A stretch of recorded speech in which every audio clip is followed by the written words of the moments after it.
Қайырлы күн, құрметті достар. Кеше бір тарихи жағдай жайт болды. Біраз естілмеген, бұндай жаңалық біраз болмаған бізде. Бізде болғанда жер шарында деймін да. НАТОның кезекті саммиті өтті кеше Голландияда, Гаага қаласында. Енді біраздан бері Кеңес одағы құлағалы НАТОның жиналыстары онша қызық емес болмайтын.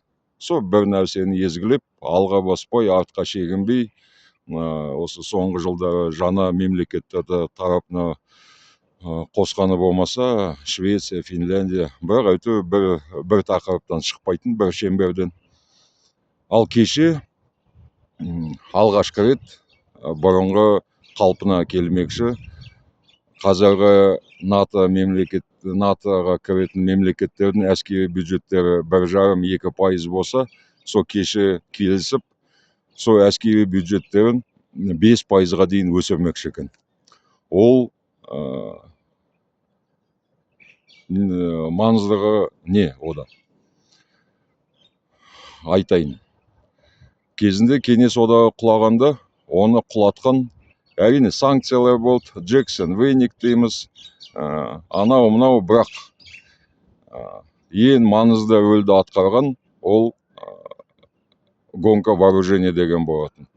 Оны әдейі біле отырып, СССРдің экономикасы жағдайы онша емес екен біле отырып, батыс мемлекеттері НАТОға кіретін, оларды басқарып отырған Америка, Рейган, Сой деген бір бағдарламаны қабылдап, сонымен бәленбай триллиондаған доллар құймақшы болғандықтан СССР амал жоқ, бәсекелесуге тура келді. Сол бәсеке СССРдің түбіне жетті, құлап, құлдырап, әбден тозып кетті.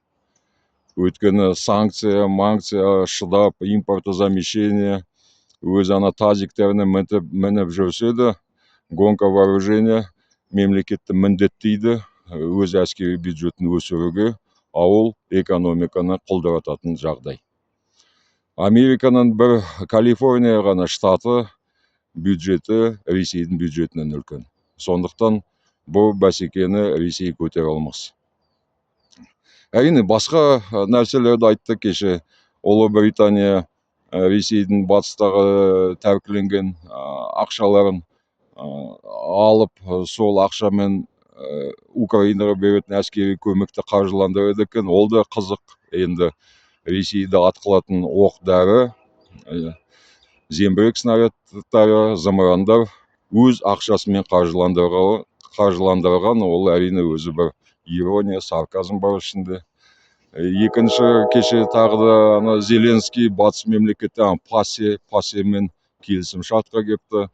Жаңа сот құрмақшы екен. Сол ПАСЕ тарапында Украина жерінде 2014 жылдан бастап осы бүгінгі дейін соғыс аяқталғанша әскери қылмыстарды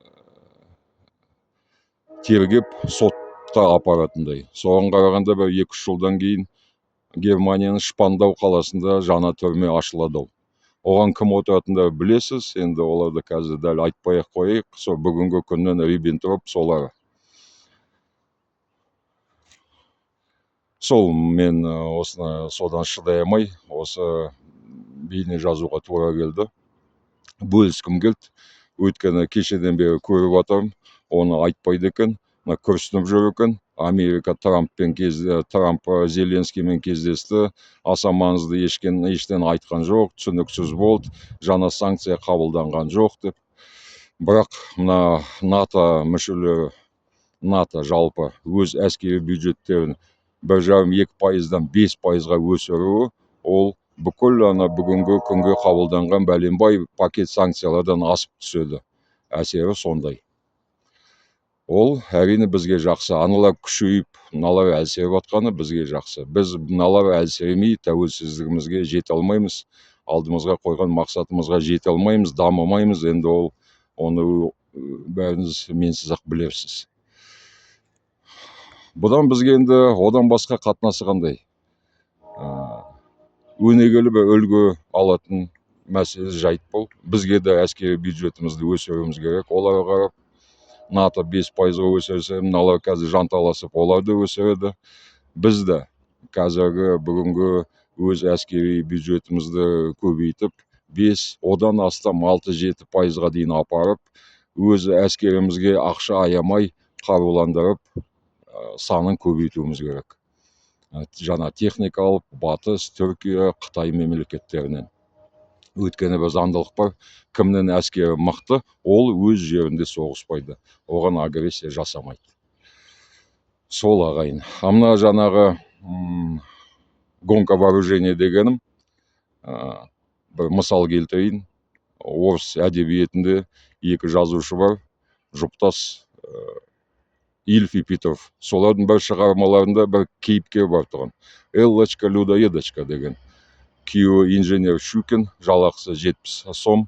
Сол Эллочка Америка миллиардер Вандербильттің қызымен бәсекелесем деп, анау шиншилладан манто кисе, мынау мысықтың терісін бояп, содан гаджетка істеп, сөйтіп бәсекелесіп, өз күйеуін инженер Щукинді әбден тоздыртқан. Бұлар да тура осы салыстыруға келеді. Гонка вооружения мыналар әрине төтеп беруге мәжбүр болады. Тозат, сонымен жағдайлары бітет деп айтуға мен кәміл сенемін. Осымен қоштасам, амандықта жүздесейік. Мен Марғұлан Боранбай.